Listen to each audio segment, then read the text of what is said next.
Item A, consideration to approve the employment of new professional staff. No action now, right? No action.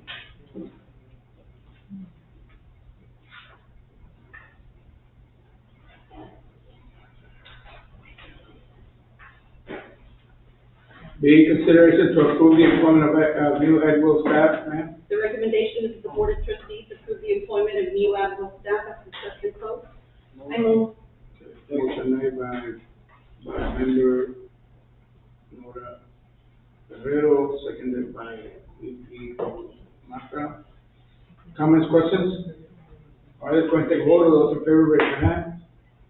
Motion passes unanimously, 6-0.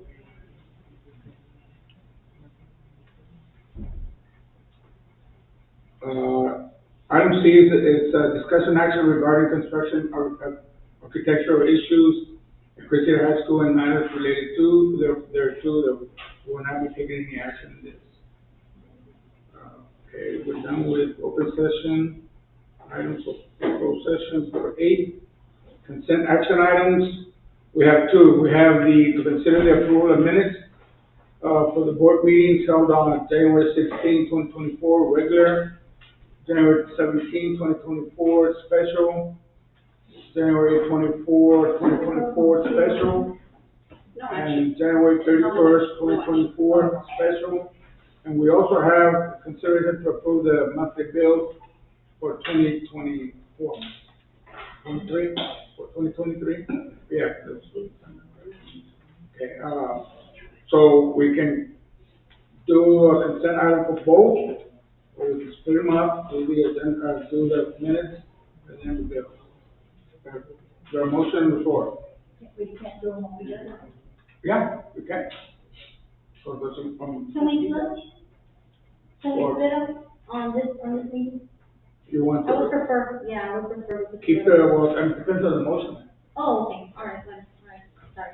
Is there a motion on the floor? It doesn't matter to me, I mean, it just, they're gonna get approved anyway. So. Still need a motion? Okay, the chair makes a motion that we, approve the minutes as presented. That's A. Is there a second?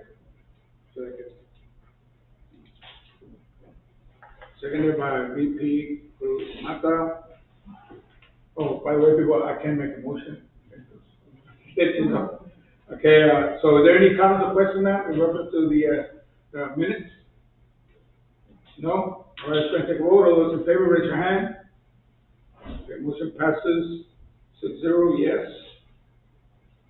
All right, B, consideration to approve the monthly bills for 2023. Is there a motion on the floor?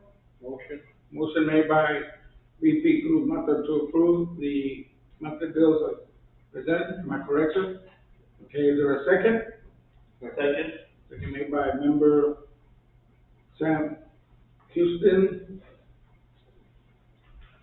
Comments, questions? All right, let's go and take a vote. All those in favor, raise your hand. 1, 2, 3, 4. Okay, 5 in favor. Is there any against? Any abstentions? 1 abstention. Motion passes, yes, 5-0-1. All right, let's go to regular action items. A, discussion to approve the 2024-2025 instructional calendar. Mr. Alvarado?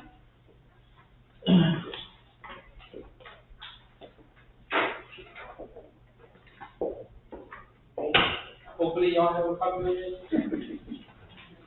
Yo no. Ah, no te creas. I remember seeing it. Actually, it's not one. Yeah, We don't. I remember seeing it. That's right. I have to see your copy. Yeah, I mean, we can, maybe we can get it ready. We can have. Do you have one, man? Pass it down. Maybe go back a copy so we can all be privy to. And Mr. Alvarado, Mr. Reagan?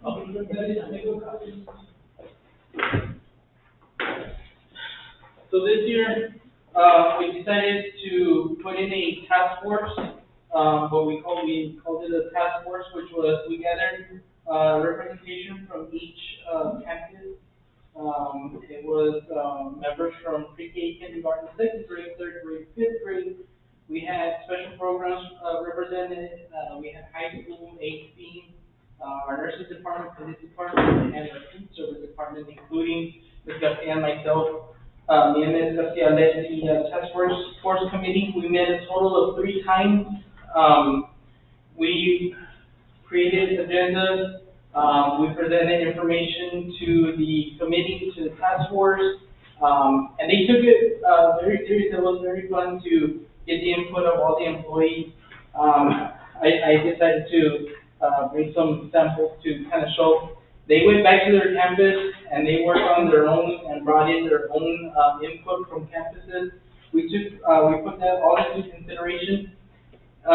When we came up with 2, options, option A and option B, eventually we did go ahead and put it to vote through a survey, through a campus survey, online survey.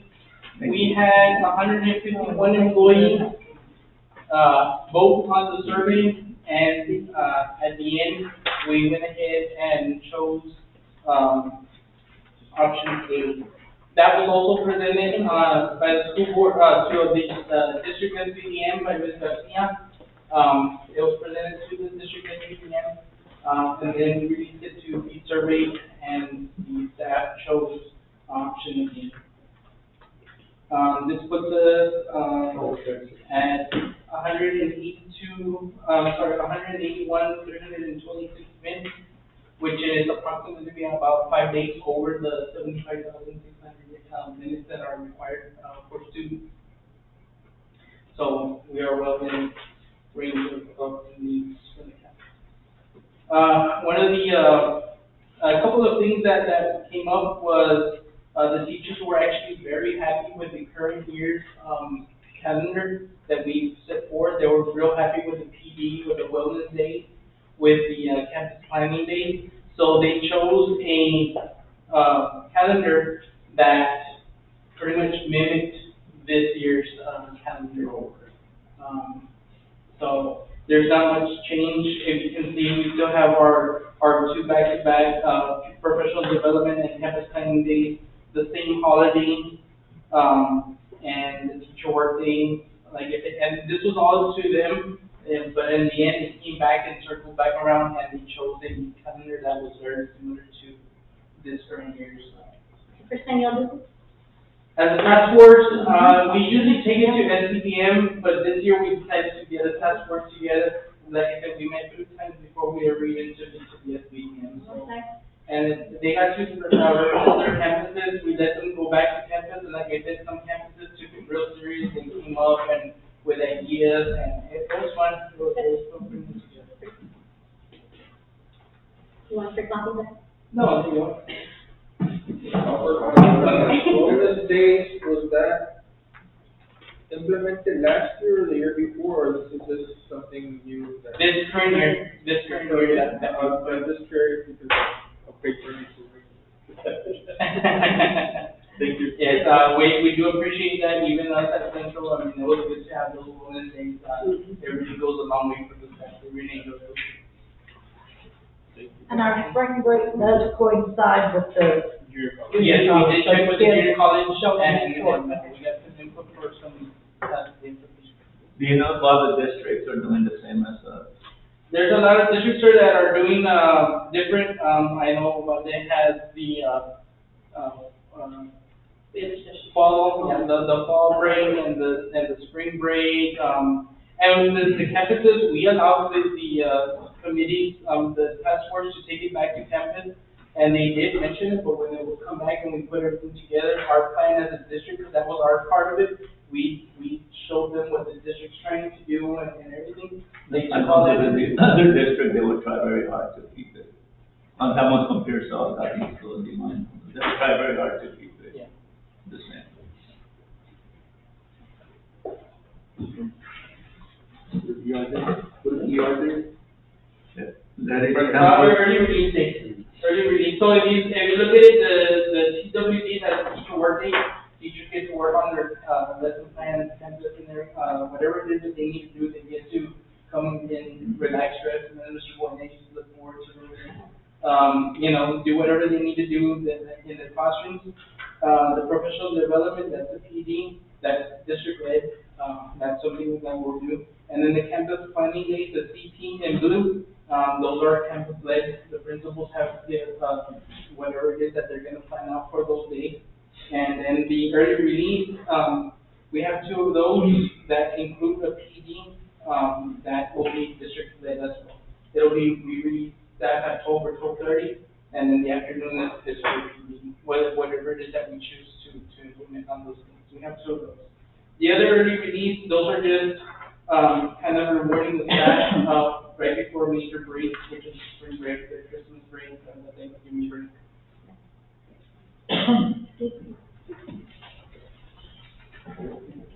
So the staff of the district will be very happy with this calendar.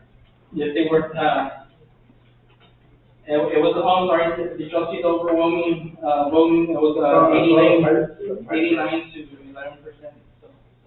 They were happy. Thank you, sir. And what's the recommendation? Thank you. The recommendation is that the Board of Trustees approve the 24-25 instructional calendar as presented. I move. Second. Excuse me. Motion made by member Nora Guerrero to approve the instructional calendar, as presented.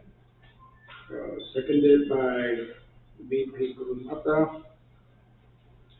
Comments, questions? Okay, let's go ahead and take a vote. Those in favor, raise your hand. 1, 2, 3, 4, 5, 6. Motion passes. Yes, 6-0. B, discussion action to award RFP 24-55 maintenance equipment. Ma'am? Mr. Rivera?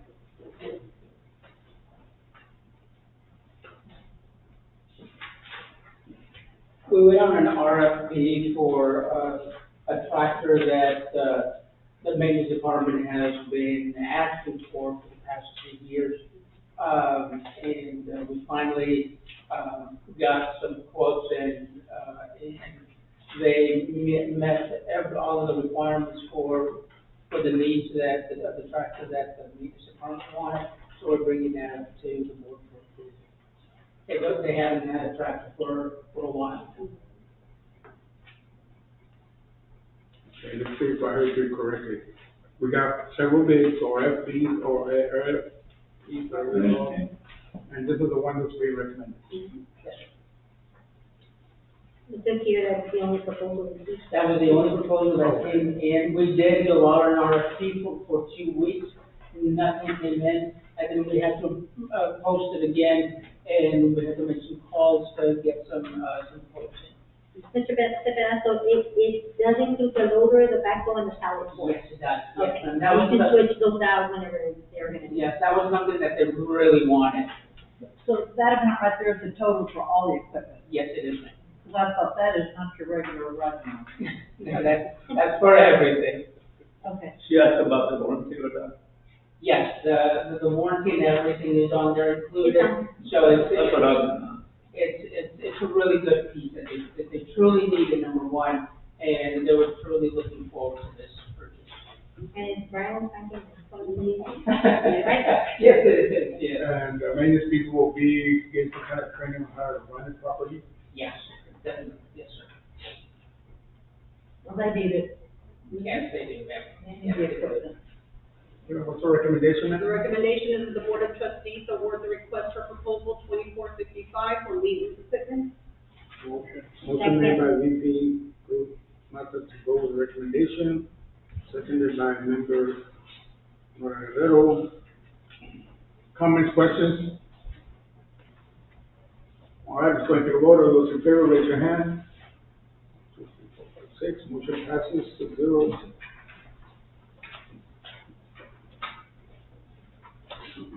Okay, C, discussion action to approve the donations to interest for elementary. Ma'am? So these are donations that were presented to Lorenzo de Zavala, on page 198. Cool Comfort Heating, Air Conditioning, donated $10 Dairy Queen gift cards to be used for Saturday pastoral attendance. And then we have, MKS Services donating a PlayStation 5 to be used for third grade attendance incentives. Company and person wish to remain anonymous, donated an Xbox to be used for second grade attendance incentives, and company and person wish to remain anonymous, donated a Nintendo Switch to be used for first grade attendance incentives. And this is a donation, GFC National Ad Fund, check number 6860, in the amount of $108, used to be determined, and I believe that is, you have the attachment, the one, golden check, $408. So these are donations that we have to bring before the board, and these are donations for Lorenzo Zavala Elementary. The recommendation is that the Board of Trustees approve the donations to Lorenzo Zavala Elementary as presented. Motion.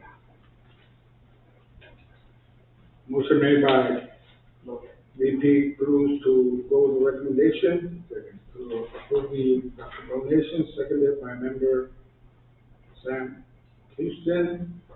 Is there any comments or questions? All right, let's go to the vote. Those in favor, raise your hand. 5, 6, motion passes 6-0.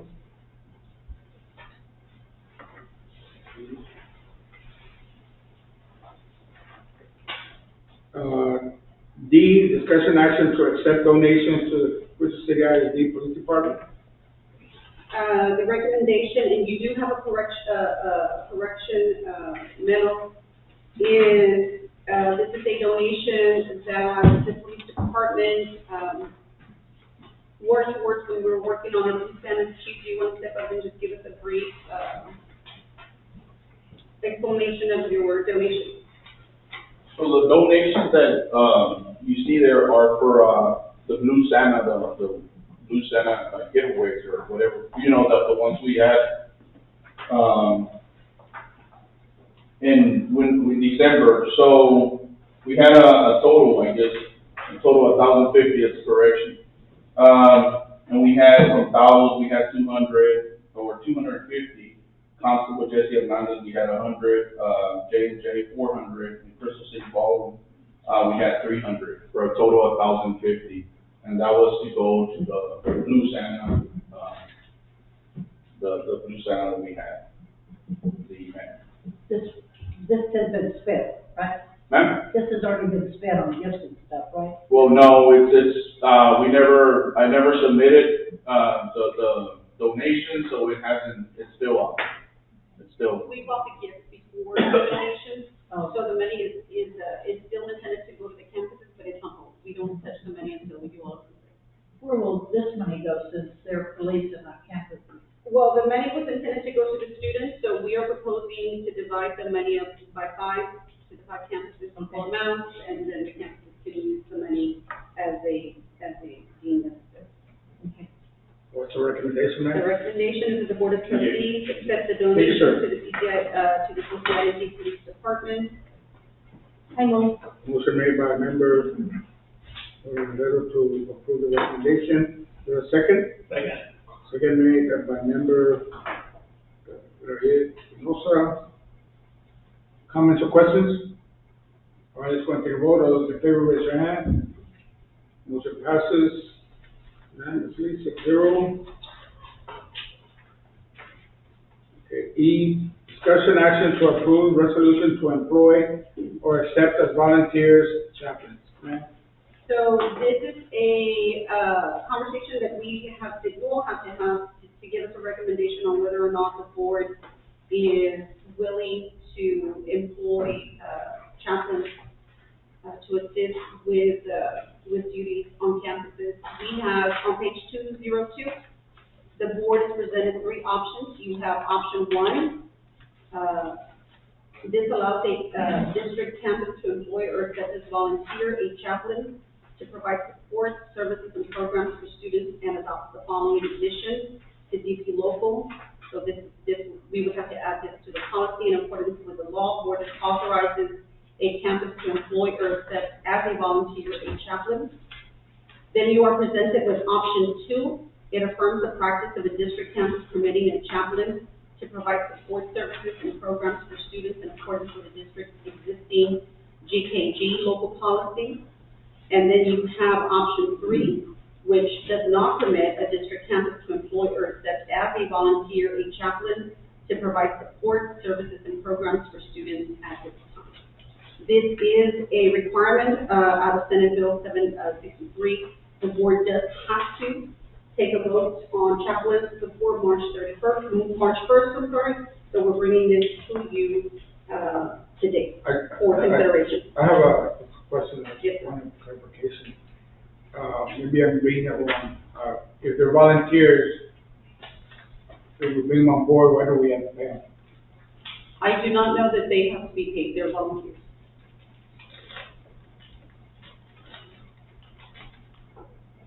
What the board has to consider is whether or not a chaplain is qualified to provide direct services for students. That was to be my next point I wanted to bring up, but the main one, the first one is, do we have to pay, do we have to any outlay of money? They're volunteers. Okay. That would be my second point, that I'd be very concerned. I know that, chaplains are men and women of the cloth, but the question would be, do they have the qualifications, certifications, doctorate degree, or whatever, in the idea of guidance counseling? If we would have issues of, would the parents allow for a chaplain to speak with their child? It's not very explicit as to what we have to do if we say yes. What are we gonna have to do to create all these safeguards? I mean, will they be fingerprinted like every other? Yes, they would have to. Can we table it to study it more? Do we have to first? Yeah, we have until March 1st to submit them to, testing. If we go one way right now, can we come back later maybe and if we change our minds? Yes. Which option are you recommending, Ms. German? My recommendation is that we go with option 3, simply because the nature, of the needs of our students are so, personal, that it takes a qualified person to be able to be able to give students some kind of remedy or some kind of resolution. I think that our counselors are better suited to provide those direct services to our students. So my recommendation to the board is that we go with option 3, that does not permit district campus employers that is volunteer chaplains to provide support services and programs for students at this time. Wasn't TEA recommending only those districts that were short on campuses, counselors do this? Until it became a full. Yeah, I thought I read something like that, yeah. So this would be a full-time thing? It's voluntary. Or it's the, Yes. Monday? If you do go with, bringing a volunteer on, it's voluntary. So we can't, we would have to work on schedules and So we couldn't have it immediately or something. we could. But ahorita she's recommending. But right now I'm recommending That we that don't. not. Is there a motion on the floor? Do we have to do this right now? We have to March Yeah, 1st. we only have to. But then we have to meet Oh, I for get a you. special session to do it. Yes. I'll move on this, the resolution as well. Motion made by member Herrera to go with the recommendation, to go with option 3, right? Yes. Is there a second? I'll second that. Second made by member San Houston. Comments, questions? All right, according to vote, all those in favor, raise your hand. 1, 2, 3, 4, 5, 6, motion passes 6-0. Go with option 3. All right, 10, informational discussion, superintendent report, ma'am.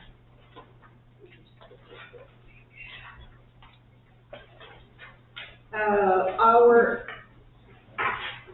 attendance as of February the 9th is at 90.75. It was better this last week. And our total enrollment, our active enrollment is 1,695.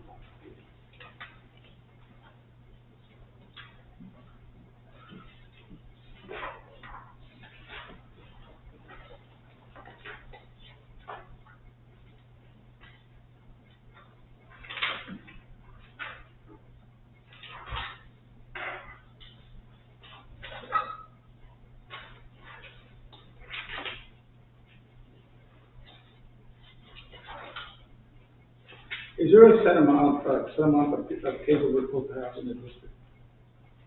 A set amount of,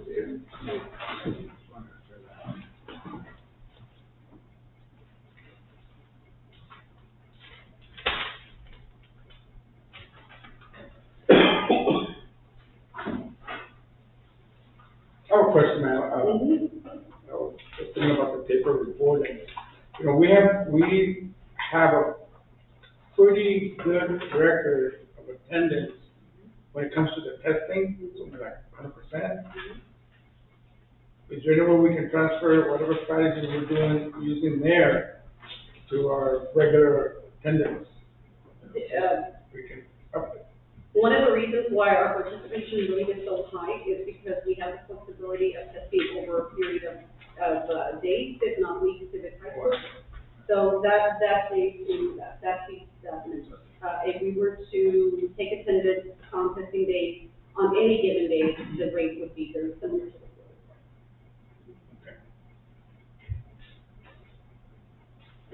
But you have any comments, questions, in reference to superintendent's report?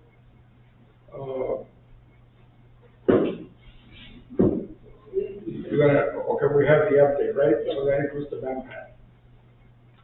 well, we have the three first, the Yeah. monitoring for reading. Okay, yeah, but it's Yes, it's All right, on the, okay. it's in the, February, publish, monitoring for reading and math. Mr. Moreno will present, penalty.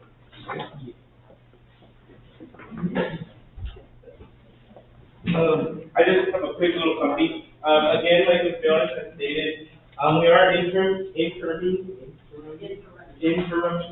this week. So,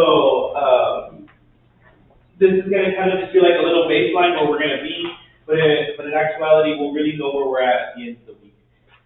We will be again, testing in all grade levels from 3 to 12. If you guys have a student in the district, you just got a phone call a little while ago saying that they were gonna be testing. But what I'm gonna go over is their lexile measurements from the lexile and quantile measurements from the beginning of the year to February, to where we started to where we ended. So I'm gonna start with the one with the green top, the one's green and one's gold. So we're gonna start with the one that has the green header.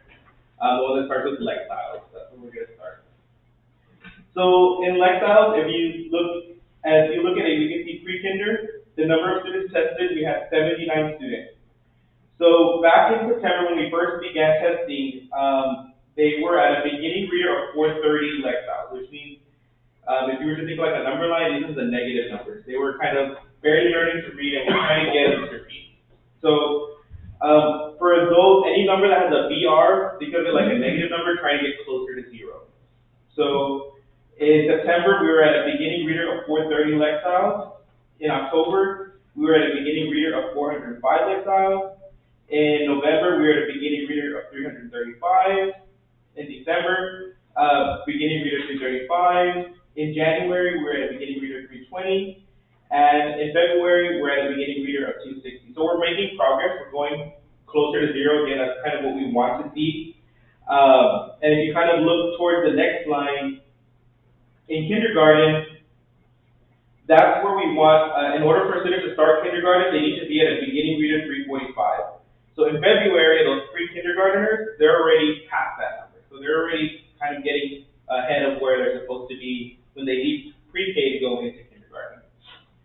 So for kindergarten, they're at a beginning reader of 230, which means they're already starting off kind of a little bit ahead of where they're supposed to be, because your average kindergartner can start at beginning reader 345. And then October, beginning reader 205, beginning reader 135. In December, beginning reader of 100. And in January, beginning reader of 70. And then in February, the beginning reader of 55 lexiles, which is right where they're supposed to be. So kindergarten is right where they're supposed to be at the beginning. They're supposed to be at the end of middle of the year. They're supposed to be at 55, so they're about 110 lexiles away from where they're supposed to be. So they're right where they need to be, because they still have until the end of the year to get to the 55. In grade 1, we can start seeing, because it's 76 kids. So those are 30 lexile, and this is just gonna start regular numbers, we're just gonna keep going up. So, So before going further, uh-huh. the color-coded numbers, are they for for example, for grade one, which range is the one that applies to grade? Grade one is the number, it's the bar on top, so the 10 lexiles to the 435. All right. Yeah. So 30 lexiles, they started off first grade, in September, 60 lexiles in October, 90 lexiles in November. They had a big jump in December to 150. In January, kind of coming back from the break, we kind of expected a jump, but they kept it at 160. And they're at 175 as of right now. So that's where they're sitting at, as of February. So they're supposed to be between 85 and 505. As you can see, they kind of sit right there. We're going to keep pushing them to hopefully get to that 505. In grade two, we're at 98. So we have 280 lexiles. So you can kind of see they kind of started off a little bit behind. They're supposed to be at 290, but they're at 280, so they're a little bit below. And then in October, they went down to 245. But then in November, they made the jump back to 300. They stayed stagnant in December to 300. And then they made a little jump to 335 lextiles. And then they're at 345 right now. So they're a little bit behind. They're about 10 lextiles behind, which that's something we can make up through some interventions throughout the school day. In grade three, that's 120 students. So 425, as you can see, we're already starting off about 100 behind. So we have quite a bit of room to make up, because in grade three, as we know, we've spoken over the past couple of board meetings, in order to be expected to pass the STAR test, they have to be reading at the 50th percentile. So which means by the end of the middle of the year, they need to have been at 590. So we're going to start with 425 in September, 420 in October, 460 in November. They stay stagnant in December, and they're at 475 in January, and they stay 475 in February. So they're a little bit behind, but I know with tutoring and that high impact tutoring that they're going to receive through Saturday school, through after school tutorials in the classroom, that's where they're going to start making that gap. Yeah, this doesn't look like those huge gaps we've seen in the past. Yeah, they're really good. Yeah, a lot of the students are doing really well. And a lot of it is, as we kind of get a little bit lower, you'll see the gap get a little bit wider, but it's kind of what we would expect as he's coming out of COVID, that we're going to start hitting those COVID groups now. But you can see definitely before, after COVID, we're right where we need to be. So the grade 4, which is the big COVID group, that's the one that was kindergarten when COVID hit. So you can see they have quite a bit of a gap, but it's exactly what we would expect with those kids, because they're missing that foundation. So that's what we'll be working on, and I know that's something that Benito Juarez and Ms. Udovas has really been working on. So we have 475 lextiles, 490 lextiles. They stayed stagnant, and then they shot up to 510. They're at 530. And now they're jumping to 560. So as you can see, throughout the year, they're already almost grown 100 lextiles, and that's in 6 months. So we can expect about the same by the end of the school year, another 100 by the end of the school year. So grade 5, which is 123 students, we have 620 lextiles in September. In October, we see 630 lextiles. We just a little bit in November, and then but we shot back right back up to 655 in December. Just a little bit in January, kind of what we would expect coming after the break. But then in February, they tested back up. They shot back up to 670. Grade 6, they started at 675. They jumped in October to 690. They dropped a little bit in November, but then they shot back up in December. And then they shot back up in January, and then they kept going in February. So they're keep moving forward, that group. Grade 7, 745 lextiles where they started. They jumped to 750. They moved to 760. And in December, they dropped a little bit to 750. They started moving back up in January. And then they're at 770 as of February 1st. This is at the beginning of the month when we did this. And in grade 8, we have 770 in September, 790 in October. Dropped a little bit to 785 in November, but then they jumped up to the 800, in December, 805, and then they jumped to 810 lexals in January, and then they jumped to 825 lexals in February. So they're on their way up. They're definitely, the teachers are definitely working, from where they're starting, you know, that every 100 lexals is about a grade level. So you can see that the teachers are starting to move, they're closing that gap, as they go through the year. So before we move on to the math, does anyone have any questions on the lexals? You mentioned that you began testing in September and in October, November, December, January. How many times are they testing? iStation is every month. Every month that it's part of the program. Automatically, whenever they log in, it tests them at the beginning of the month. That's part of the way that the progress monitoring for that program works. And you did explain that these were 50th to 90th percentile. Yes, 50th to 90th. So that's the other thing that you know, we're shooting for the stars. We're trying to move as many kids into the 50th and 90th percentile, knowing that in order for the students to achieve approaches, even though approaches is at the lowest level, in order to achieve approaches, on average, the student needs to be reading anywhere between the 20th and the 25th percentile to meet approaches. We are shooting for meets and masters. So that's why you'll see discrepancies, especially as we start hitting those COVID years. The gap is a little bit wider. But our goal is still going to be high. It's still to get them anywhere between the 50th and 90th percentile. All right. So we're gonna jump to the back, which the back is the math scores. Again, this is also based off of iStation. This is what we call quantiles, because math is measured in quantiles. In math, pre-kinder does not get measured in quantiles, so that's why there's a blank line in math for the pre-kinder. It only does reading in iStation. So we're gonna start with kindergarten for this group. So this group started with a 97.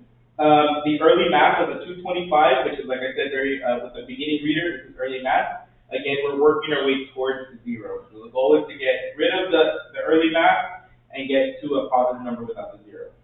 So we started kindergarten at early math of a 225 in September. In October, they were 210. In November, they were at emergent math 160. December, they were at emergent math of 135. January, they were at emergent math of 120.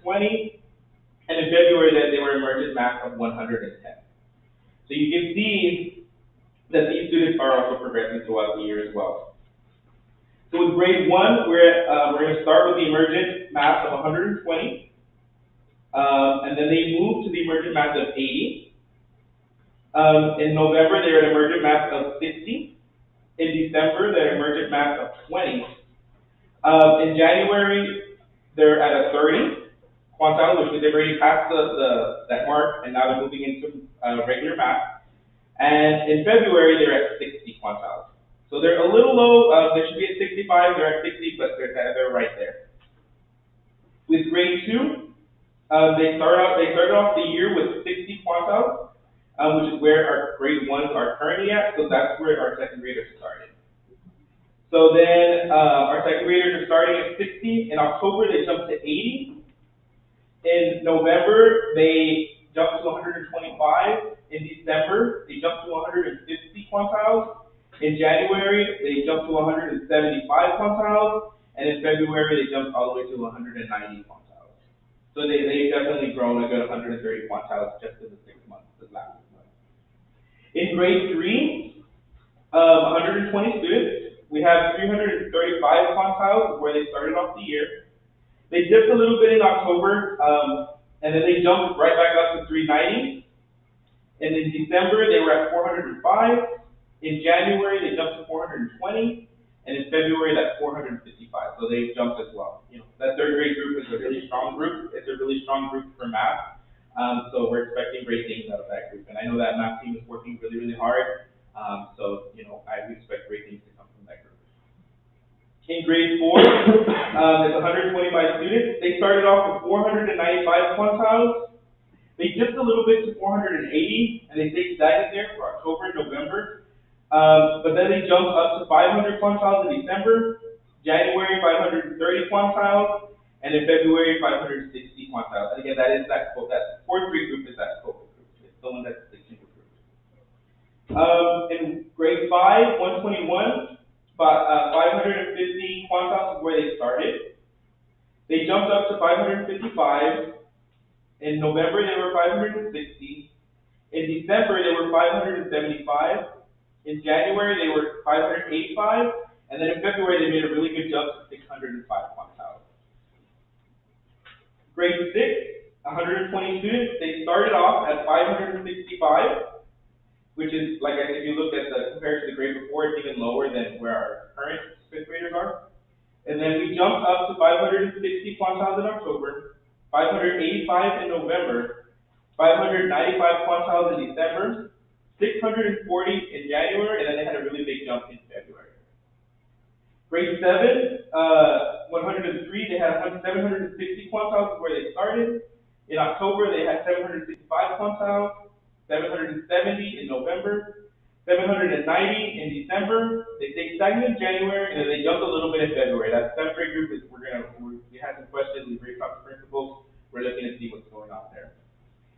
Grade 3, I just noticed we're missing a number here, so I'll have to skip that. Grade 3, 110, 795 in September, 785 in October, 840 in November, so they had a really big jump there. In December, that's the one that's missing, but in January, you can see that they were at 885. And in February, they're already at 900. So that age grade group is doing very well and moving forward towards their goals. Again, like I said, we are aware of the gaps that there are. We know that they're there, but we're trying to close it with doing, extra day tutorials, Saturday school, bringing them in during the day, secondary has it embedded in their schedule. So we're addressing the gaps. We're trying to close as much as we can throughout the year. Any questions on that? And this is the ice station? Yes, ice station. Ice station all the way from pre-K to Thank you, Matthew.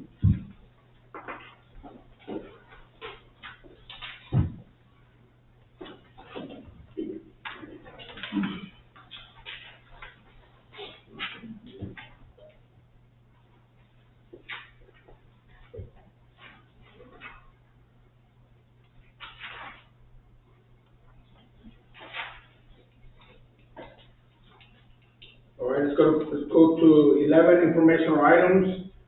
A update on EIC local academic achievement class ranking. So, because Mr. Alvarado is responsible for policies and there for counselors, I'm gonna ask both of them to come up. They have been working with the counselors, to address some of the concerns that have been presented to us in terms of current policy. And then they will also propose to you the work that they've done with the counselors for, the possibility of revision to EIC. There. So with our, high school counselors, we have worked on the course catalog for CCISD, to ensure that it is updated. They have also worked on the dual credit handbook to ensure that that is also, very specific. Under the course catalog, they've worked on ensuring that the